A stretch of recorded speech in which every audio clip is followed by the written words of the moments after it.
সহ সাতক্ষীরা থেকে আগত বাংলাদেশ জাতীয়তাবাদী এবং বাংলাদেশ জাতীয়তাবাদী সহ বিভিন্ন দলের নেতৃত্ব এবং ঢাকাস্থ সক্রিয় জনগণ প্রিয় ভাই বোনেরা সাংবাদিকবৃন্দ, আসসালামু আলাইকুম। আপনারা জানেন আমরা যে রাজ্যে এসেছি বিগত আওয়ামী লীগের সময় সাতক্ষীরার একটা আসন কমানো হয়েছিল। স্বাধীনতার পর থেকে সাতক্ষীরার 10টা আসন ছিল।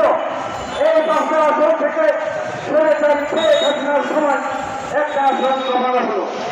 আজকে আমরা দেখলাম এই সরকারের সময় আগে তো একটা সিস্টেম ছিল, এখন সাতক্ষীরার একটা অন্তর্ভুক্তি আশাসনী উপজেলা আর একটা অন্তর্ভুক্তি চন্দ্রগড় উপজেলা, যার কোনো স্থানে বর্ডার নেই। এরকম দুটো আসনকে নিয়ে একটি আসন পরিণত করা হয়েছে। আমরা এই চিত্র বিরোধিতা করছি। আমরা বলি সাতক্ষীরা জেলার চন্দ্রগড় উপজেলা হল